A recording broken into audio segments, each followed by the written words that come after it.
Good evening, everybody. Auronnj Jayy here with another War of the Visions video, and we got a quick one coming to you tonight because I've been getting asked a lot, like, how's the best way to spawn a raid? What's the most efficient way to spawn a raid? How do I spawn raids? So I'm just going to answer that question in a very, general sense, tell you the best way to make use of that energy to spawn some raids, or at least the way I think is best. Let's do that right now.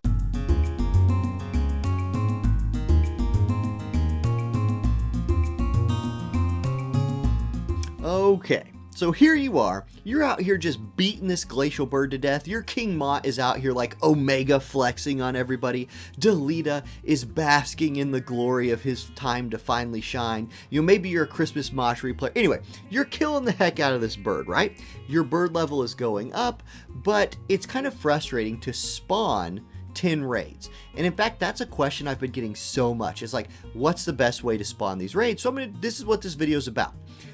In my opinion, there's 3 really good ways to efficiently spawn the bird, and they're based on the idea that it takes about 20 energy to spawn it. Like, the spawn rates are based off of the energy cost, of energy spent. So the first way that I want to point out involves working on like a future team, right? So you go into party formation, and I'm going to show you this party 1 for me. This is a team that are units I'm building up for the light selection quest.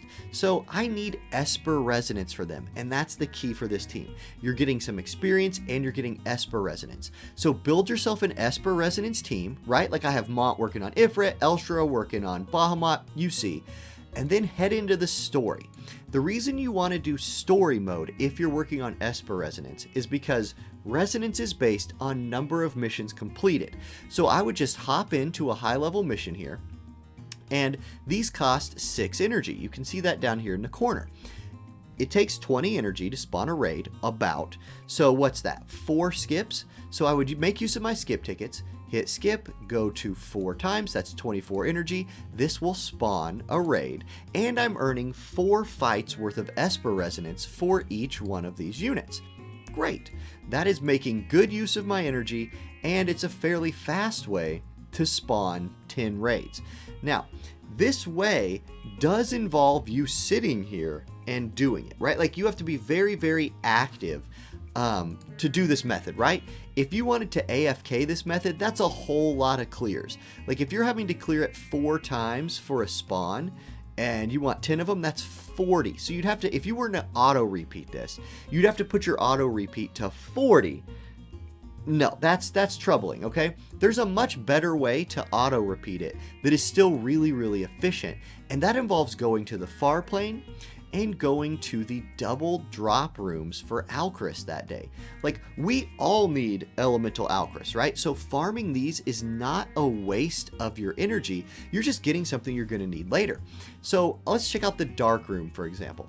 Say I'm working on Jayy 120 right now, which I kind of am, to do a review on her. Well, I can go to Alchris room 6 here and be like, okay, I need these for Jayy 120, and I only have 180, so I need to farm some more of those. I also need these for her EX jobs. Okay, I have 394, but I could use some more. This costs 18 energy. It's not a guaranteed spawn, right? And then same with this level 5. If you're doing the level 5s, the level 5 rooms drop way more of the pink Alchist than the level 6 room does, but the level 6 room is the only room that will give you the Alchist statues. So you got to pick which one you want to do. I want more of the pink Alchist, so I'm going to do the level 5 room. If I hop in here and I skip it once, maybe I'll get a raid, maybe I won't. Usually, you do. If you spend 16 energy, you got a pretty good chance of spawning the raid. Let's see though. Did I get one? I did. So that was that was a lucky run. Now I could just keep doing that and spawn all these raids. That's cool. Great. Or, this is my favorite version to use auto on. If I had 0 raids up, I could go into this room, go to my battle settings, and set my repeat up to like 13, 14, 15, something like that. Just set the game down, walk away for a while, and I know I could come back to 10 raids. Perfect. That's great. I could go like fold my laundry, which, if you know, I mean, we all got laundry we need to fold, right? Like, that's just something that needs to You get it, right? Go make a sandwich if you're Daniel Boone. If you get it, you get it. Okay, so those are my 2 favorite ways to spawn raids. Just remember, it takes about 20 energy. And these double drop chambers, you're getting really good return on your energy investment here. And you're just stockpiling some stuff you're going to need a lot of later. If you, I'll show you real quick my Mont that has been just soloing the heck out of this level 100 raid. So here he is. I want to give you a little tip right here. So one, I have level 99 Odin. That's what I spent my last round of Esper E, or whatever the Esper materials are to take him to 99. Spin him on Odin because this dude is really fast, and Mont running Shadowrunner with maxed out Odin is 98 agility. This is really helpful when you're trying to beat this thing because it gives him more turns, right? You're never going to get 2-to-1 by the boss. In fact, sometimes you will 2-to-1 him. I also like Ifrit on this because you're getting attack up and ice resist up, but there's lots of different combinations you can use with vision cards and Espers. I know people have had a lot of luck who have Ifrit maxed out for their Mont using him. I used Siren and Golem to like 95 or 6. Like, that was super good up all the way until there. Bells, very important. I have maxed out bells. That's kind of necessary, I think, to 1v1 this guy. Obviously the fire sword, and then here's the rest of my build. Like, if we just watch this play out, you'll kind of see why Mont is so dang good at 1v1ing this boss. And it's actually a 1v5 because the boss is bringing 4 wolf friends.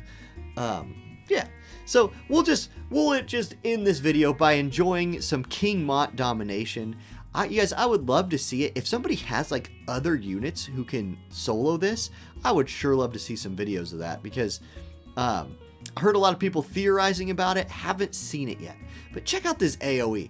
Like, the fact that he can kill those wolves while simultaneously hitting the boss is super important because look at him. He's building chains on the boss. He's hitting for max damage, and now he won't waste turns hitting the wolves. One of the biggest reasons why units can't solo or duo this is they waste turns killing the stupid wolves.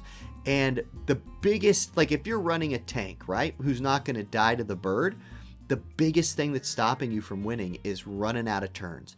So really important that Mont can AoE here. AoE, very, very useful for this fight. Now, Mont also brings a stun attack, and I run his counter slash. The stun attack will save him from some damage because every once in a while he'll just stun the bird for a turn, and the counter slash really helps him build some chains of his own because the slashing chain stacks. You see there, we just cleared with 8 turns left and over 2,000 HP, which means there's like room to be less optimized than this and still clear this with Mont. I actually bet you level 115 Mont could 1v1 this. I just don't have a way of testing it. So that's the video, y'all. Really short one tonight. Just wanted to put this out there. I hope it was helpful in some way. I hope at least you can spawn raids a little bit more efficiently now if you needed help with that. And yeah, hope y'all have a wonderful night. Catch you next time. Later.